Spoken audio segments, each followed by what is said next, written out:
இயேசுவின் இதய சொந்தங்களே, அனைவருக்கும் அன்பான வணக்கம். திரு இருதய வணக்க மாதத்தின் 28ஆம் நாளாகிய இன்று இயேசுவினுடைய திரு இருதயம் எவ்வாறு நம் சோதனைகளையும் வேதனைகளையும் எதிர்கொள்ள நமக்கு துணை புரிகிறது என்பதை குறித்து தியானிப்போம்.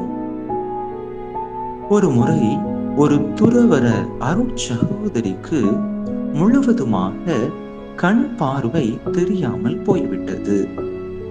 யாராவது தன்மேல் பரிதாபப்படுவதை கண்டால், என் மேல் பரிதாபப்படாதீர்கள், உலக காரியங்களையும் ஒளியையும் நான் பார்ப்பதினால் எனக்கு உண்டாகும் மகிழ்ச்சியை நம் ஆண்டவர் எடுத்து கொண்டதற்கு காரணம், என்னுடைய கண்கள் விண்ணுலகில் அவருடைய திரு இருதயத்தின் தெய்வீக ஒளி வடிவை கண்டு மகிழும்படியாகவே அன்றி வேறு எதற்காகவும் அல்ல.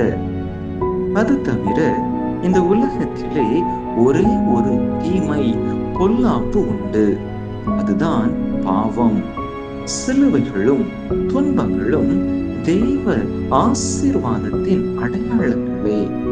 அவைகள் பாக்கியமே அன்றி ஒரு நாளும் பொல்லாப்பாக இருக்க முடியாது என்று மறுமொழி சொல்லுவாராம். இயேசுவினுடைய திரு இருதய பக்தியை துறவரத்தாரிடமும் இல்லறத்தாரிடமும் வளரச் செய்ய தம்முடைய வாழ்நாளெல்லாம் உழைத்த இயேசு சபை குரு ருசின் என்பவர் சாகும் தருவாயிலே தன்னுடைய படுக்கையில் இருக்கின்ற பொழுது, இயேசுவின் திரு இருதயம் அனுபவித்த வேதனைகளோடு நாம் படக்கூடிய வேதனைகளையும் ஒன்றுபடுத்தி அவைகளை நமது கைமாறாக மாற்றுவது எவ்வளவு இன்பமானது என்று அடிக்கடி அடுத்தவர்கள் காதில் விழும்படியாக சொல்லிக் கொண்டிருப்பாராம். அவர் அனுபவித்த பயங்கரமான வேதனை மிகவும் உக்கிரமானதாகவும் தாங்கிக் கொள்ள முடியாததாகவும் இருக்கின்ற பொழுது, தம்முடைய திரு இருதயத்தை காட்டும் பாவனையாக அவருக்கு முன்பு இருந்த இயேசுவினுடைய திரு இருதய படத்தை உற்று நோக்குவாராம். எல்லா வேதனைகளையும் கஷ்டங்களையும் மறந்தவராய் புன்னகை புரிவாராம். அவர் தன்னுடைய சுய நினைவை இழந்த அந்த நேரத்திலும் இயேசுவின் திரு இருதயம் என்கிற அந்த நாமத்தை சொன்னாலே போதுமாம், உடனே அன்பு பற்றுதலோடு அந்த இனிய நாமத்தை அவர் உச்சரிப்பாராம். தாம் முழுவதுமாக சுய நினைவு இழந்து வருந்திய அந்த நேரங்களில் இயேசுவினுடைய திரு இருதயத்தில் கண்டடையும் அருட்கொடைகளை கிறிஸ்தவர்கள் எளிதாக உணர்ந்து கொள்வதற்கு உதவியாக புதிய வழிகளை திரு தந்தையிடத்திலே கெஞ்சி கேட்கும்படியாக ரோமைக்கு செல்ல வேண்டும் என்று சொல்லிக்கொண்டே தன்னுடைய படுக்கையை விட்டு எழுந்து நடக்க ஆசைப்படுவாராம்.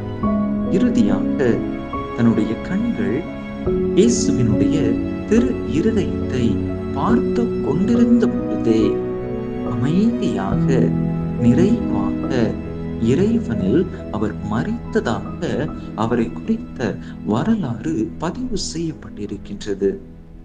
இயேசுவில் அன்பார்ந்த சகோதர சகோதரிகளே, நாமும் கூட பல நேரங்களில் நம்முடைய வாழ்க்கையிலே வேதனைகளை சோதனைகளை அனுபவிக்கிறோம். அந்த நேரங்களிலெல்லாம் நாம் இயேசுவினுடைய திரு இருதயத்தை உற்று பார்த்து அந்த திரு இருதய அன்பிலே நனைந்தோம் என்று சொன்னால், நிச்சயமாக இந்த அனைத்து உடல் மன வேதனைகளிலிருந்து சோதனைகளிலிருந்து விடுபட தேவையான வழியை ஆற்றலை இயேசுவினுடைய திரு இருதயம் நமக்கு கொடுக்கும்.